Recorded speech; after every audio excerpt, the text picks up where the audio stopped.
And that's something important to remember. Every decision you make, ultimately, no matter how small or big, impacts somebody's life.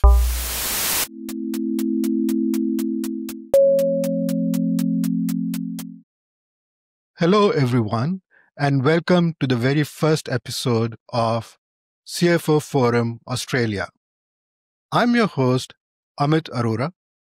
By day, I'm a consultant who helps organizations optimize their costs to unlock capital for growth. But tonight, I'm stepping into a very different role, that of a very new, slightly nervous podcaster. English is my second language, so you may notice captions today. And I'm grateful to be doing this in Australia, a truly multicultural country that has welcomed people from all over the world, myself included. When I think about the role of a CFO, I often wonder, how do you take something as complex as hundreds of millions of dollars in budgets, regulations, and strategy and make it simple enough to drive real change? That's exactly why I'm so excited about today's conversation. I have the immense pleasure and privilege of speaking with a remarkable leader, Stephen Taylor. Stephen is a distinguished CFO, an executive in the healthcare and not-for-profit sectors, and also an accomplished author. Over his career, he has managed financial operations with budgets exceeding $500 million. He has advised boards, written 3 books, Beyond the Numbers, Aged Care Reform 2025, and NDIS Financial Management. His expertise is all about turning financial complexity into strategic clarity in some of the most regulated environments. Stephen, thank you for joining us today. Thank you. It's a real honor to be here, and I'm deeply honored to be your first guest on this podcast that I'm sure is going to be a tremendous success. Thank you for your kind and encouraging words, Stephen. I really appreciate that. Why don't we get started? Let me ask you my very first question. Walk us through what first drew you into financial leadership. Well, it's actually an interesting story. I left school thinking that I was going to pursue a career in law, and joined my first organization and was still very unsure as to, where I was going to be. I just happened to be tasked as a junior financial analyst on a team that was put together to build a brand new division for a company. And it was on that experience when I did my very first analysis, and I saw how creating an analysis, I was able to influence a multi-million-dollar investment decision. And by using clarity and explaining how the numbers impacted the business, I was able to move a multi-million-dollar organization. And that really struck a chord with me. I felt that finance was really the key to being able to have and earn a seat at the table. And that's what really excited me, and hence why I decided to pursue a career in finance. And that was something, I had to get used to. I was very fortunate at that young age to be given the opportunity to step in front of the senior executive team and to present my analysis and numbers. So my managers and those around me provided me with a lot of support, encouragement, and I'm deeply grateful for that, because that was a lot of pressure for somebody, fresh out of school and doing that. But it really cemented that passion in me, and also gave me the opportunity to get involved and to have a say, which that really, as I said earlier, really struck a chord with me. And it's something I've just held on to for the rest of my career, and has sort of led me to where I am today. And in terms of, you talked about creating clarity, doing that financial analysis, analysts many a times face this challenge of getting too deep into analysis, and creating clarity out of itself becomes a bit of a challenge. Did you ever face that challenge in your early years? Constantly. I think it's important to realize whether you're working in, a hospital, healthcare environment, or manufacturing, environment, quite often people join these organizations as, let's say, a mechanic or a nurse. And over time, they move up the ranks and they become supervisors and managers. And at some point in their career, they're now being asked to look after a budget, to look after a P&L, and just magically overnight are expected to be able to understand what levers need to be pulled in order to influence those things positively in order to meet the company's strategy. And that's really where I found, as the finance professional, I've been able to come in is to help, number one, educate and, help bridge that gap, but then also to translate that into really actionable insights. The storytelling component has been something that's come very naturally to me. My mother was a teacher, and I think perhaps some of those skills is inherent in my DNA to break down really complex concepts and things into ways that people, whether regardless of education experience, can truly understand and understand how they can influence that. And, when I decided to focus on that particular element in my career is when it really took off and I was able to really improve my impact. And therefore, I moved up the career ladder quite rapidly once I started to focus on that element.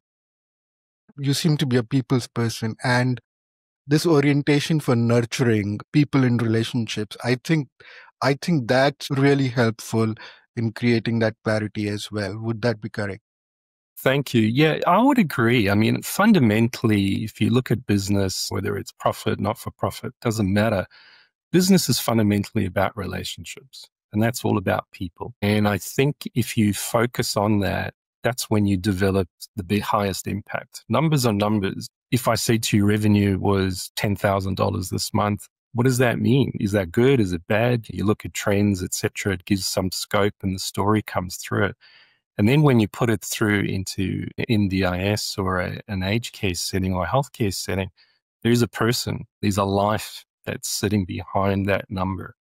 Finance in those industries is all about creating sustainability for vulnerable people. And that's something important to remember. Every decision you make, ultimately, no matter how small or big, impacts somebody's life in a way. And I think that's a privilege. And it's something I think executives in those industries we keep that front and center. What you're saying already gives me goosebumps, and I can clearly see what a pressure sometimes it might feel uh, to carry that responsibility on your shoulders. We will talk about that. But let me ask you the next question.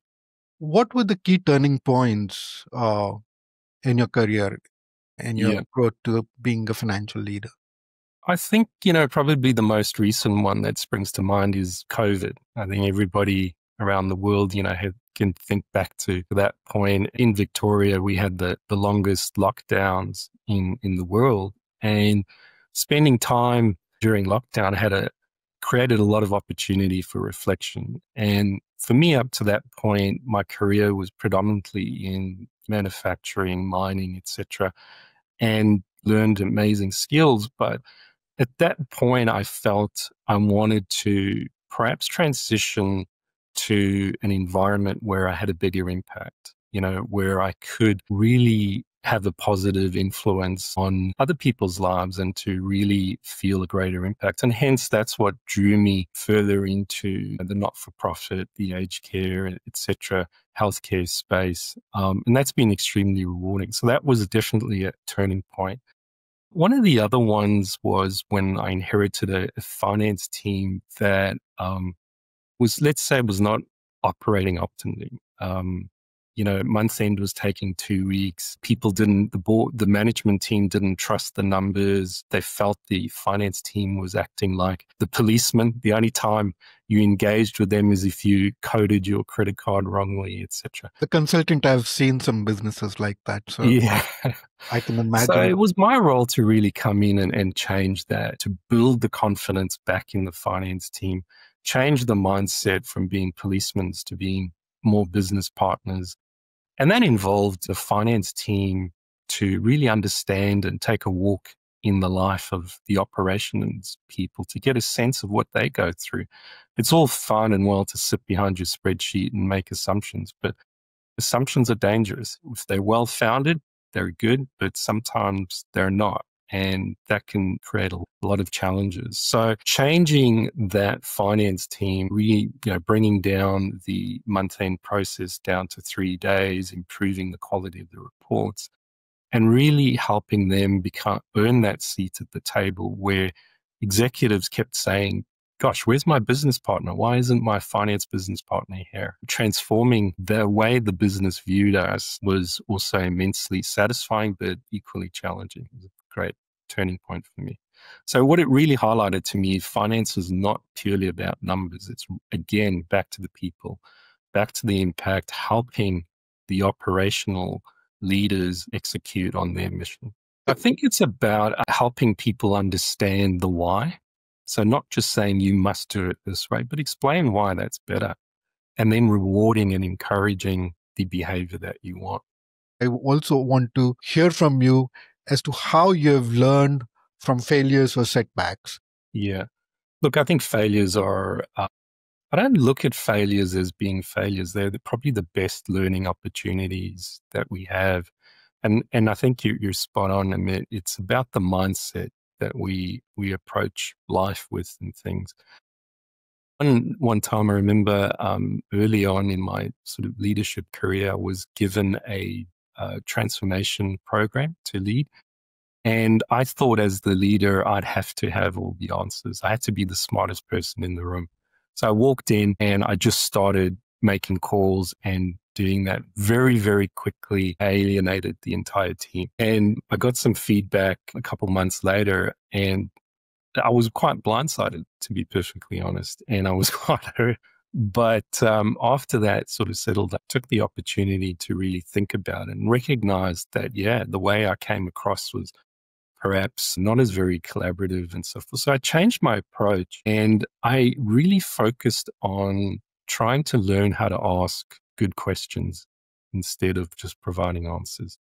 And so the next project that I went on, I really focused and asked more questions. And I found that the team was able to come up with solutions I had never even thought of, never have thought of in a million years. And we had greater ownership, and the project was a lot more fun to do and achieved the results in the required time.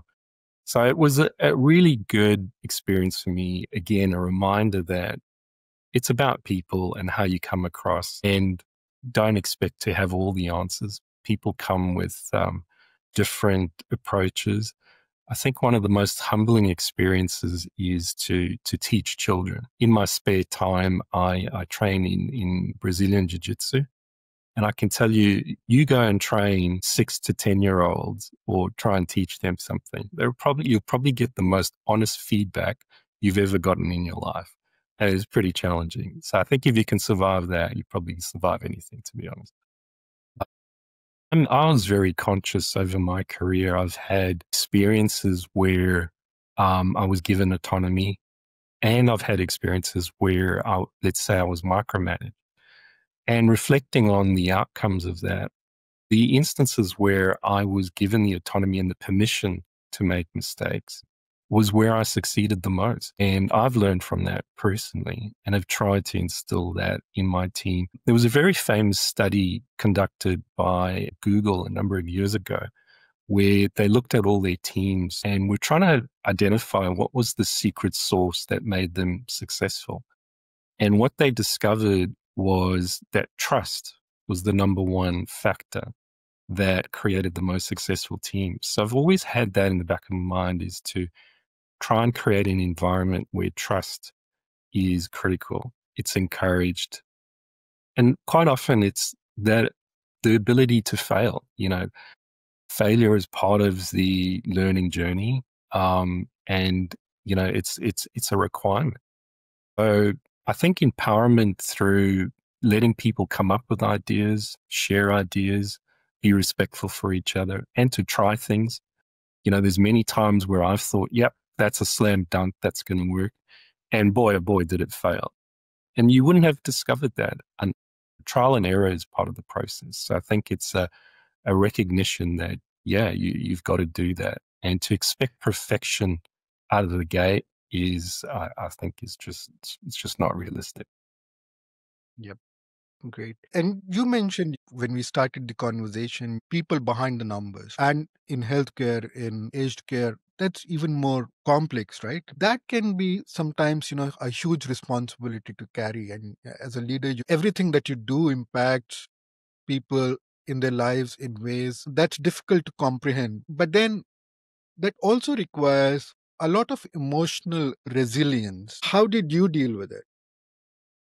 Look, I think you're 100% right. I mean, it is emotionally, it's challenging to see that you go walk through a hospital ward, you go walk through a cancer ward, you see kids with cancer, etc., going through chemo. And so I don't know who you are, but man, that touches me every single time. I walk through aged care facility, you see patients with severe dementia and so forth.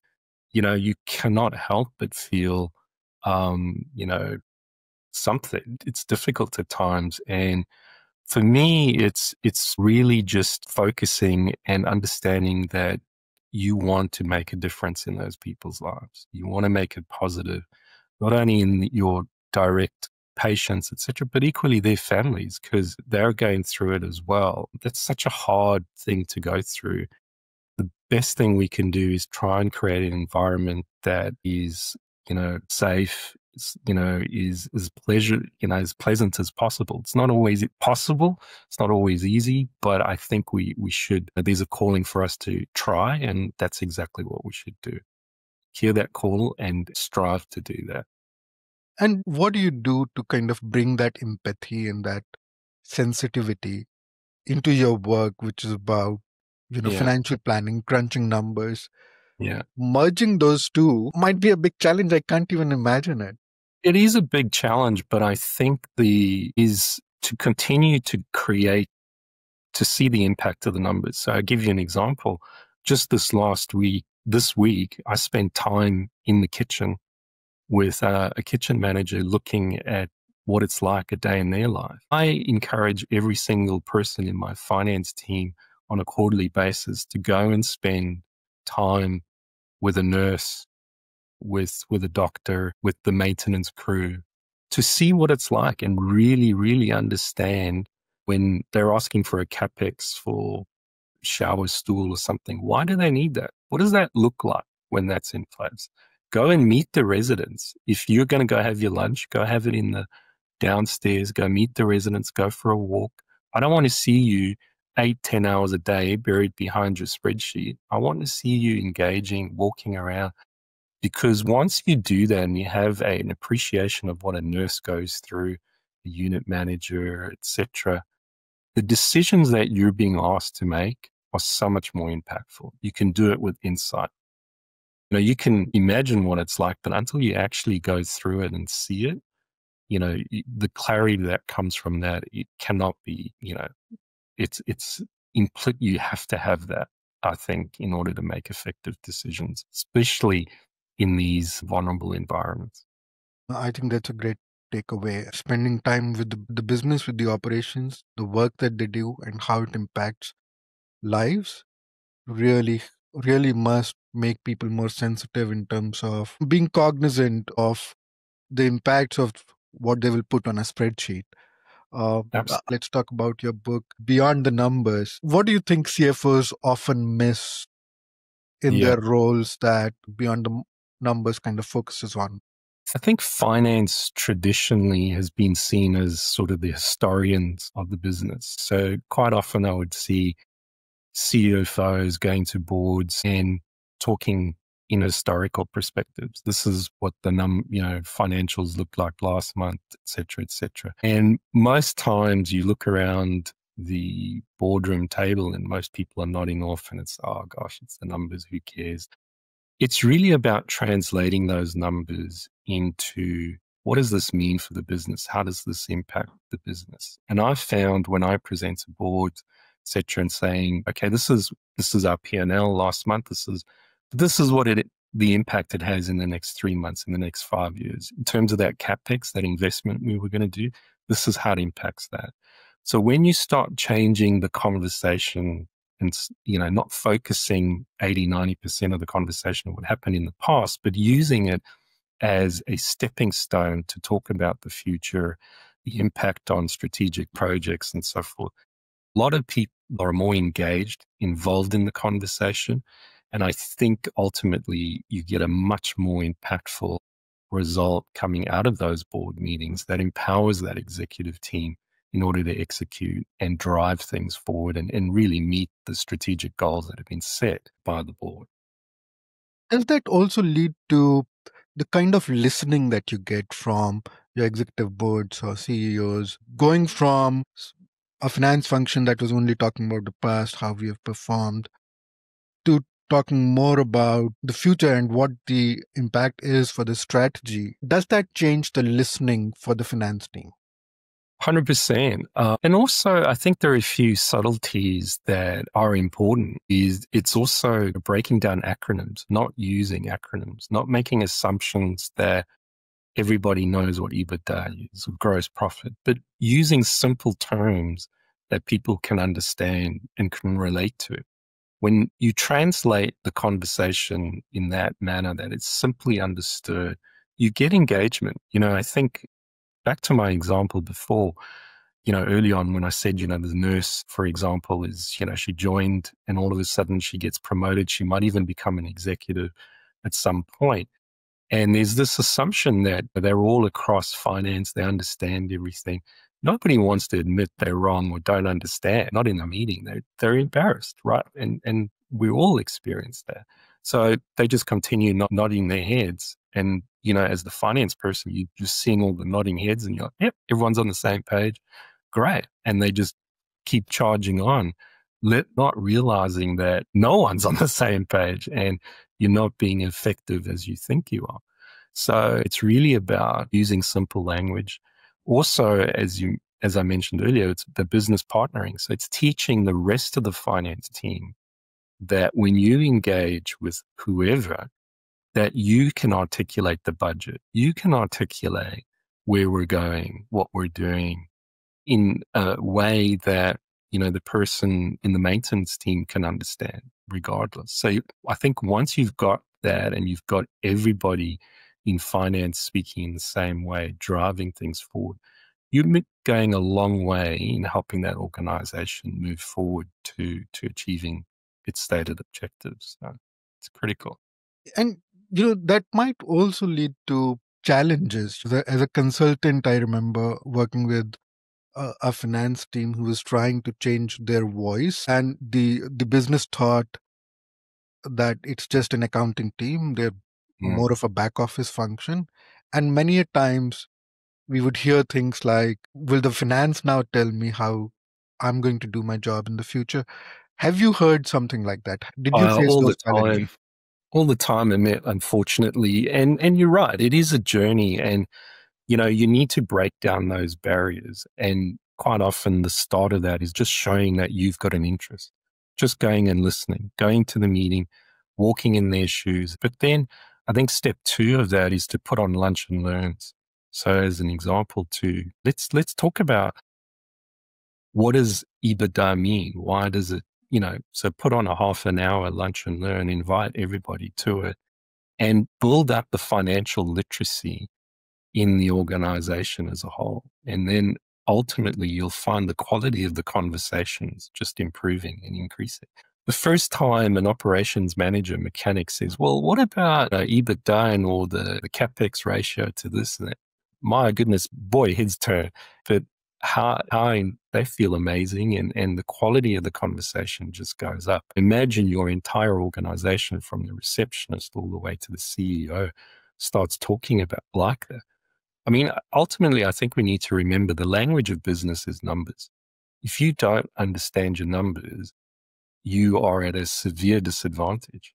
So it's imperative that everybody, there's no one without exception, should not understand the numbers or understand where we are and where we're going, because we all need to be pulling in the same direction. And you'll be surprised as to where great ideas come from. They're not just sitting in the executive suite. I can guarantee you that. Great. So I kind of sense that same nurturing education that you said is in your DNA, working on this aspect as well. But I also hear like a two-way exchange. It's not just about, like you talked about, going to a nurse and seeing how she does the job. It's both ways. It's not just educating the business about the numbers, it's also educating the finance team about the business. 100%. It is definitely a two-way dialogue, and I think that's what partnership is. Partnership is two-way. So it's not just telling, it's also about learning. It is critical. It's a fundamental piece of that. It's a two-way street, and there's got to be respect on both sides. And understanding that there's no such thing as a silly question, and don't assume people understand things. Assumptions can be very dangerous. So it's being patient but respectful. People come from different backgrounds. English is not necessarily the first language, and sometimes you could be using words as a natural English speaker. You think, oh, everybody knows, but no, it's not true. I lived for a time in Montreal, Canada, where the first language was French. People assumed I was 100% fluent, but heck no, it was very difficult. So I'm acutely aware of what it's like to try and operate in an environment where people are speaking a language that's not necessarily your mother tongue or your first language. It's very challenging. Oh, absolutely. I can certainly relate to that. As a consultant, I did some global implementations. Yeah. If you're implementing in a place like Europe, language changes every 20 kilometers or 50 kilometers. True, true. You're dealing with a lot of diversity. And I think what you just said, I think having that experience that you had helps you build sensitivity and empathy that you can bring to your work. Even if languages are not changing, it does make you Mm. sensitive towards I diversity. think so. I've been extremely blessed with having had a global career. I've lived over, traveled quite extensively and so forth. And I think one of the biggest things from that has exposed me to multiple cultures and so forth. I'm a bit of a foodie, so I do enjoy, different cuisines and so forth. But you're right.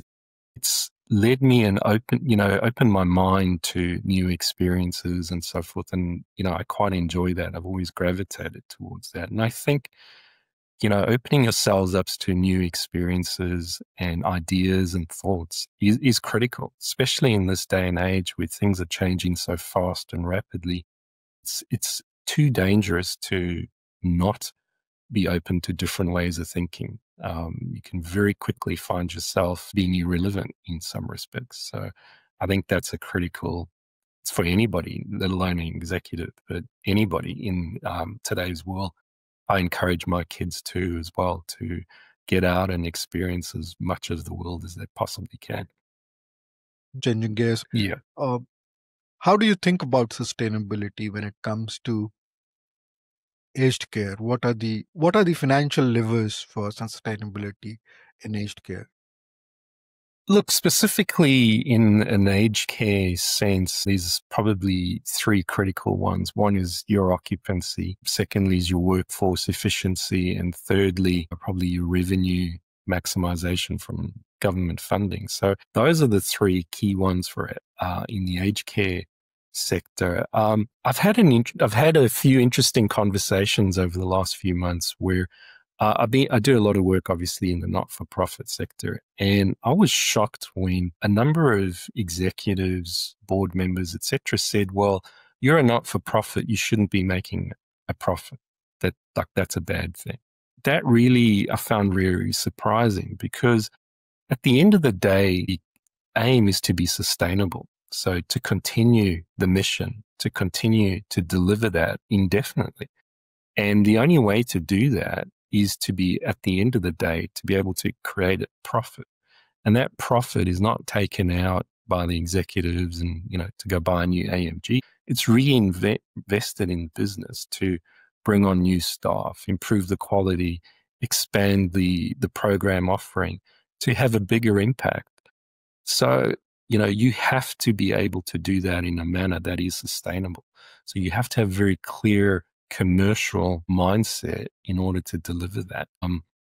Because ultimately, none of us have a money tree in the background that just gives just resources without indefinitely. So we do need to make smart decisions. Hence why I think the role of the CFO in helping the organization make those smart decisions is so fundamental. But sustainability, it impacts organizations no matter what industry. And in NDIS, you've written about NDIS. Uh,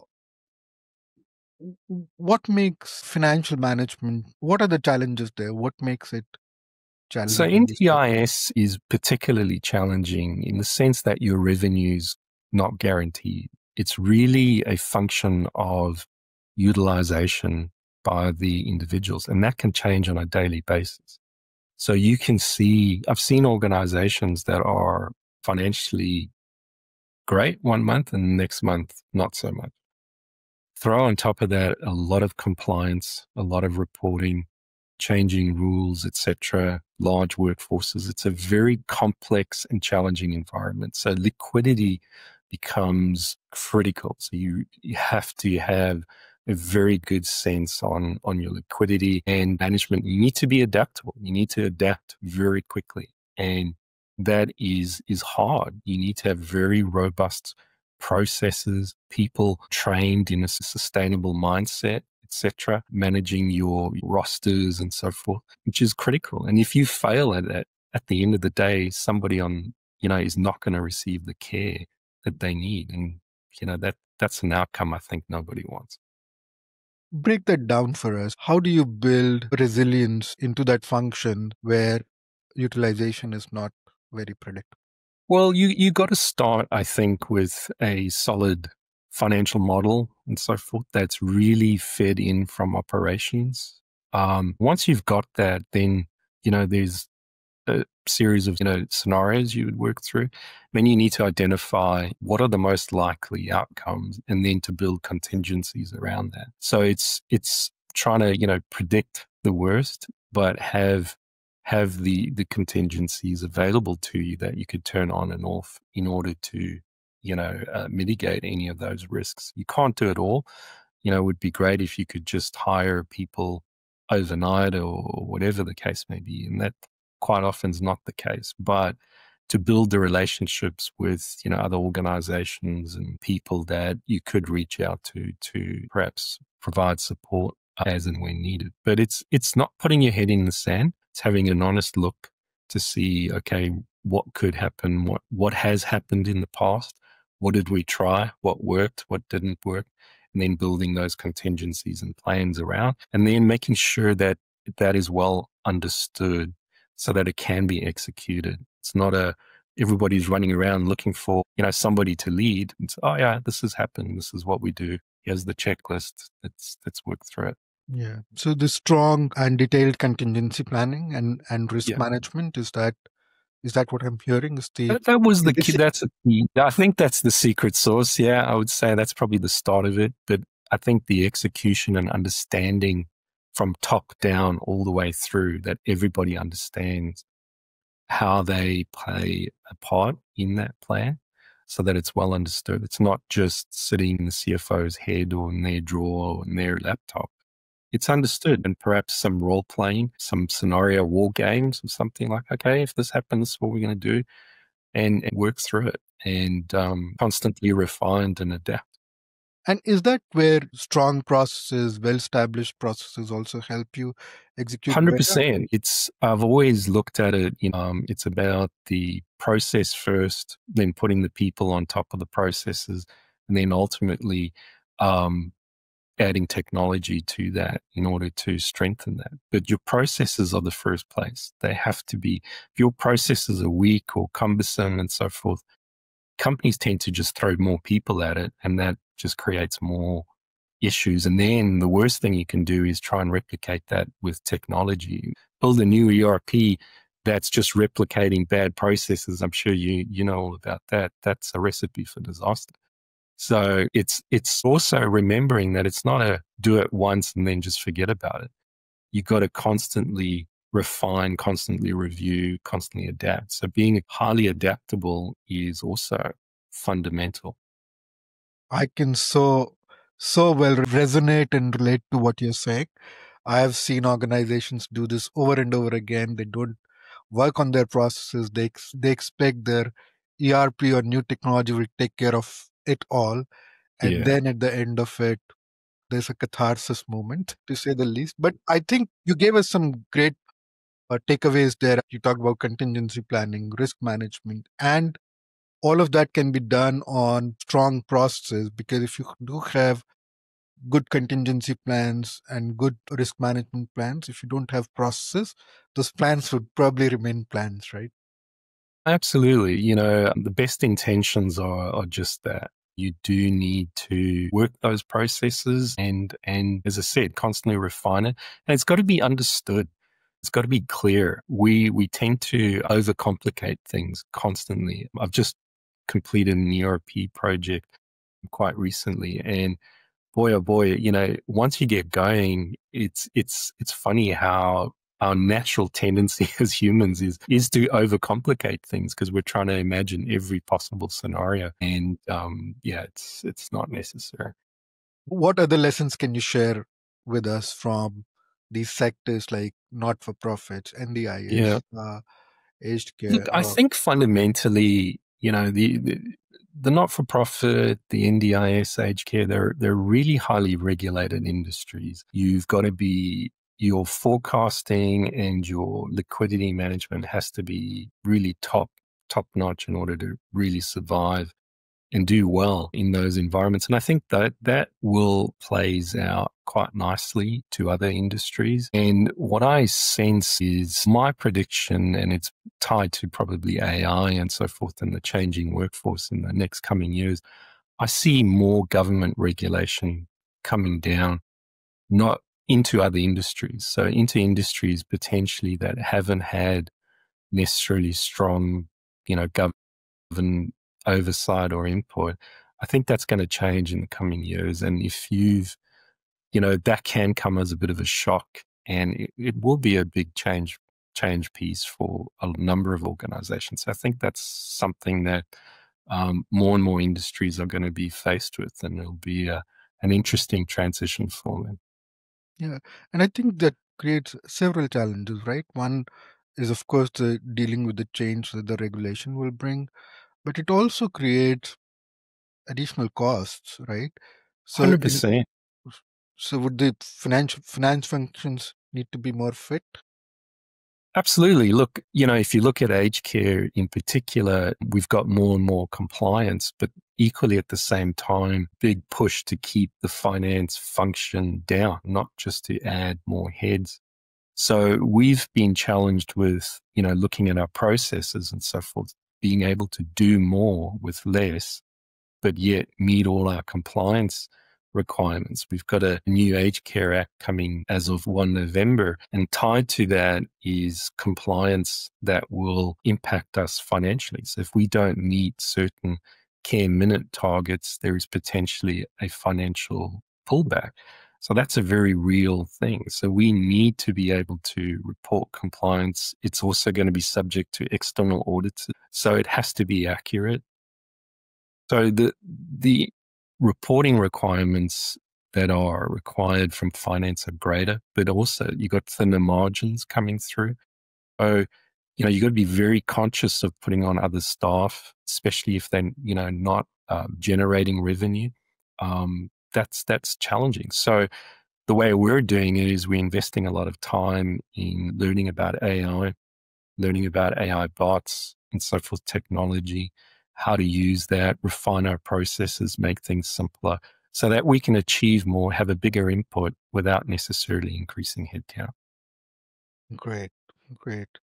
And how do boards and governance within these sectors support transformation? I mean, because, like you talked about transformation, what have your lessons been in terms of the boards supporting that? Are they supporting it, or are they a challenge in themselves?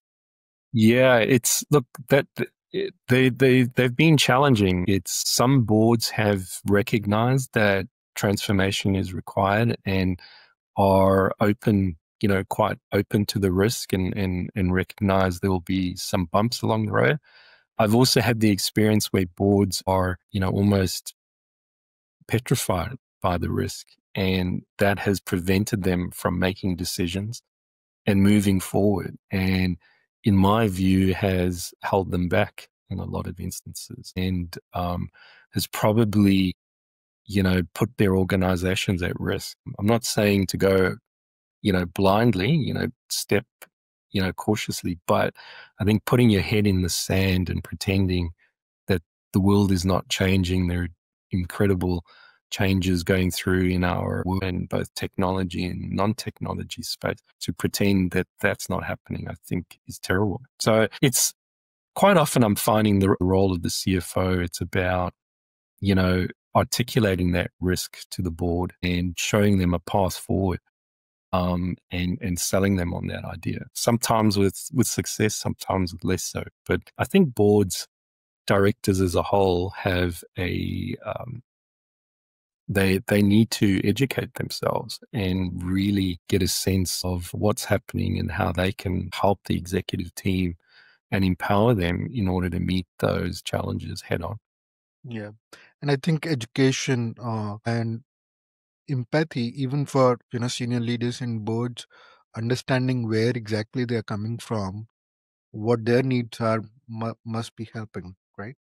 Absolutely. Education is critical. Sharing the experiences from other organizations, what worked well, what didn't, and so forth, I think is tremendously impactful. Going to, round tables. I've had the pleasure of going to a few recently, and it's wonderful to hear from the experiences of others that have done things and so forth. And I think that collective sharing of experiences, is an amazing resource. And I think we should do more of that. Well, it gets more and more interesting, but in the interest of time, we'll change gears again, and we'll talk more about the future of finance, let's say that. Yeah. How do you see the role changing, the CFO role itself Yeah. changing as? I think we've already begun to see it. So the CFO role is being less more of a historian and has a bigger play in terms of strategy. Numbers influence strategy, etc. And as I said before, the language of business is numbers. So I think the CFO is becoming a lot more involved in strategy, and it's almost getting to the point where I see, they're almost like co-CEOs in a sense. And I think the fundamental thing for the finance function, in particular the CFO as the leader of that function, communication is so critical. It's becoming the number one skill set, I think. It's, bringing clarity in a complex environment. It's really having that ability to just bring that clarity and speak and translate those insights that you're getting from all these multiple data points into a very succinct message that can be understood from somebody down on the shop floor all the way through to the boardroom. So that skill set, I think, is becoming probably the number one most sought after thing. And it will be the defining factor as to who's an effective CFO and who isn't ultimately. Yeah. And that clarity and communication, I think, also helps with bringing people along your strategy, right? I mean, a strategy Absolutely. is only as good as people are involved in it, as it's bought by the people, correct? 100%. Yeah. There is a bit of a sales job. You got to convince people to come along. And quite often, the best laid plans are, the first bump, that's when the resilience and adaptability thing comes into it. The first bump, everyone's, oh my God, what's going on? And they're looking towards your leader, and your leader needs to be resilient, whole course, but then also adaptable. And as part of that adaptability is communicating, hey, that's the course. Follow me. This is what it's okay. This is expected. Change is part of the journey. And when when people see that in their leaders and so forth, then, they fall back in line, and we keep rowing and we keep getting after it. And, ultimately that's where we will succeed. So communication and having that ability to connect with people throughout the organization, not just at the executive board level, but at all aspects, is fundamental. It's critical. That's, I think, a great takeaway for aspiring CFOs and budding leaders out there who are watching us. Thank you for sharing that. It's also a time of immense change, right? You talked about legislation, regulation, all of that, but also in terms of technology, a lot is changing. Incredible. And it's changing at a pace that we haven't seen in the past. Digital, AI, data, all of that would have imperatives for financial leaders as well, right? Absolutely. Walk us through that. What does that mean for a CFO? Yeah. Look, I think AI is going to really automate all the transactional tasks that was done in finance typically. Your AR, your journals, even forecasting. I think a lot of that is going to be automated. As you said, the technology is moving at such rapid pace. The amount of investment that, Microsoft, Google, OpenAI are putting into it, and the smart brains that they're throwing at it, some incredible things are going to come out, and that cannot not have an impact on finance. So I think anything that's transactional will be done with an AI or some sort of technology.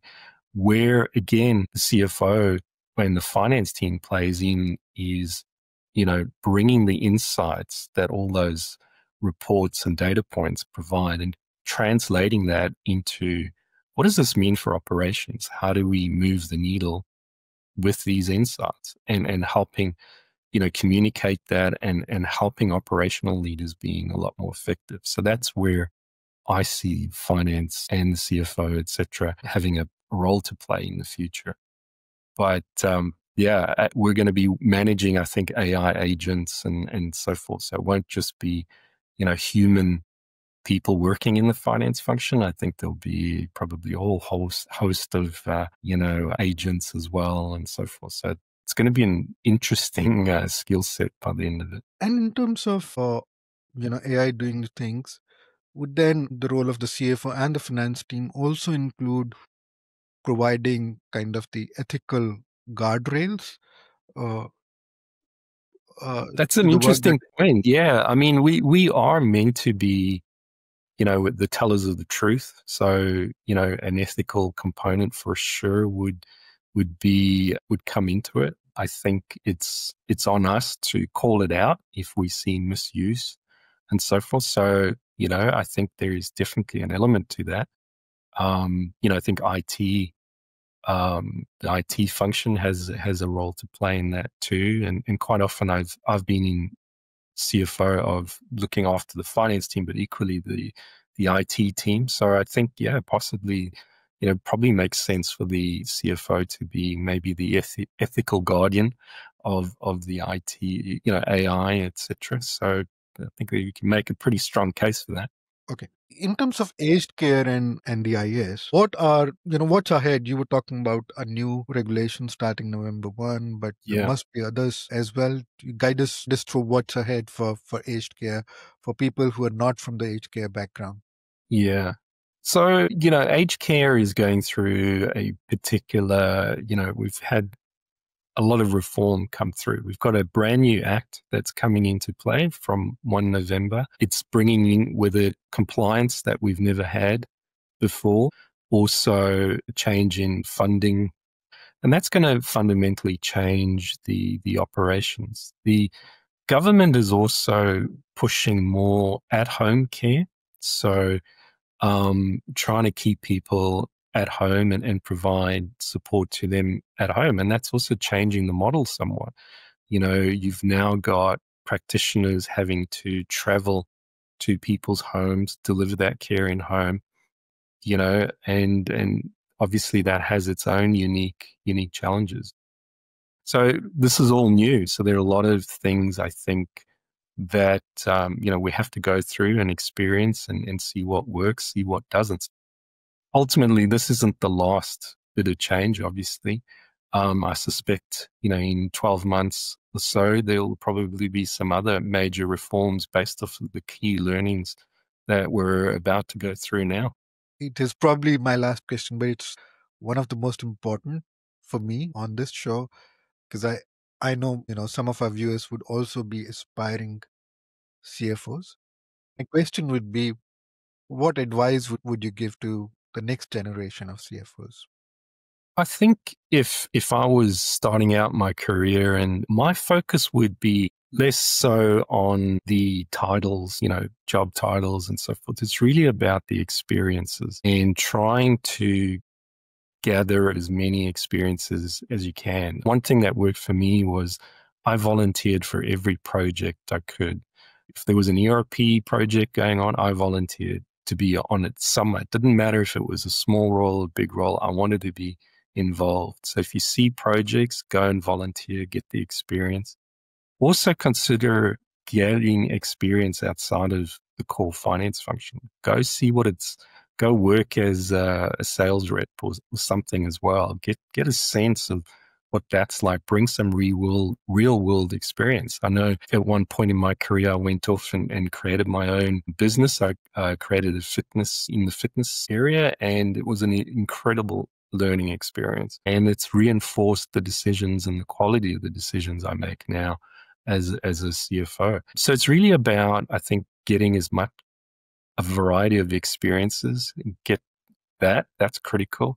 And secondly, look for mentors. And in the sense of mentors, it doesn't have to be official mentors. I've had a number of people throughout my career, for example, some incredibly dynamic sales managers who I decided were going to be my mentor, but I never had the courage to officially ask them to, but I shadowed them. Thank you for giving us those nuggets, Stephen. It's been a pleasure talking to you. I think what you've shared with us is immensely insightful, and it does not just help me. I think it would help all of our viewers as well.